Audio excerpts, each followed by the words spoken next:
आज हम लोक माता अहिल्याबाई से जुड़े 5 कहानियों को सुनेंगे।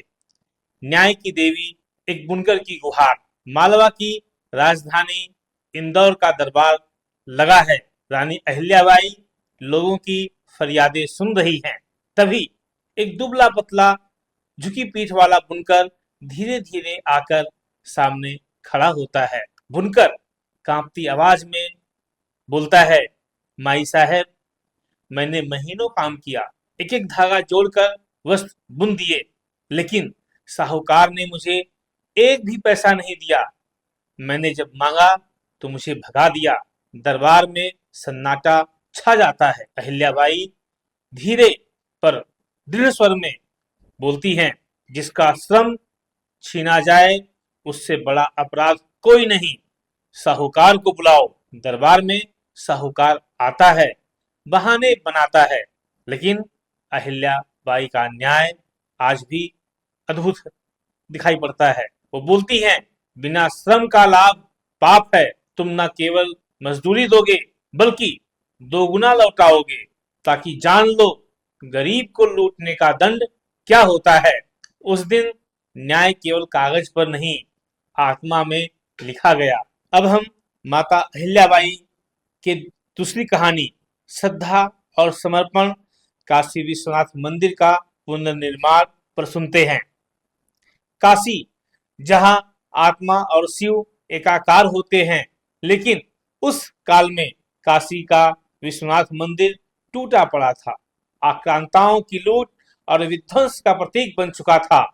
बड़ी बड़ी रियासतें सिर्फ चर्चा करती रही, लेकिन जब अहिल्याबाई को खबर मिली तो उन्होंने एक पल भी बिना गवाए निर्णय लिया। काशी शिव की नगरी है और शिव का निवास खाली नहीं रह सकता। यदि कोई और नहीं करेगा तो अहिल्या करेगी। संगमरमर का नया शिवलिंग स्थापित किया गया। श्रद्धा फिर से लौट आई और न कोई राजनीतिक कारण था, न स्वार्थ। सिर्फ एक बात थी, धर्म की पीड़ा का उत्तर केवल कर्म होता है।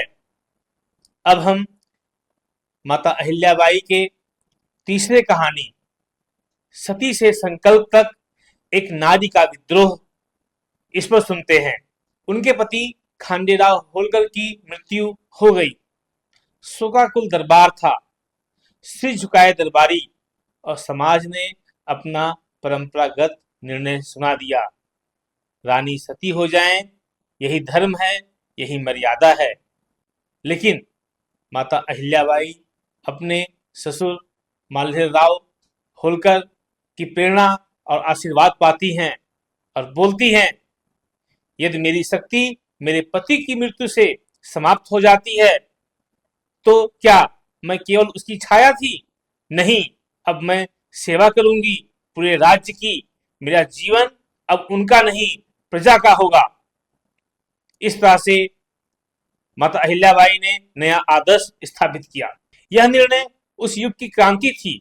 विधवा होते हुए अहिल्याबाई ने शासन संभाला, सेना को निर्देश दिए और धर्म को कर्तव्य में बदल डाला।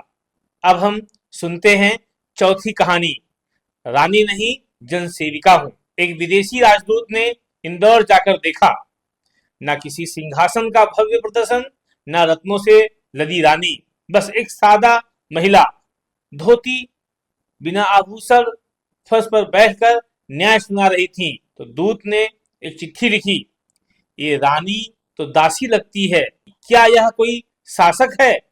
अहिल्याबाई का उत्तर मिलता है, हाँ, मैं दासी हूं। इस प्रजा की, इस भूमि की जो रानी सेवा से दूर हो जाए वह केवल दिखावा है। उनके लिए शासन कोई ऐश्वर्य नहीं, एक उत्तरदायित्व था। वो खुद अन्न उगवाती, आम जनता जैसा ही भोजन करती और खुद भी कागज कलम से कार्य करती।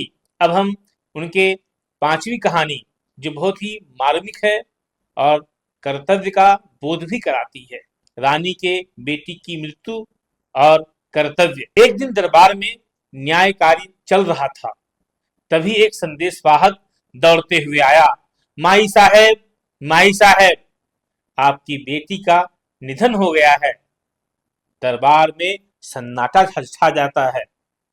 सभी ने सोचा अब दरबार स्थगित होगा, लेकिन अहिल्याबाई गहरे स्वर में कहती हैं, मेरी बेटी आज मुझसे दूर चली गई, लेकिन जिनकी माँ, पत्नी, बहन सब मैं हूं, उनका न्याय अधूरा नहीं रह सकता।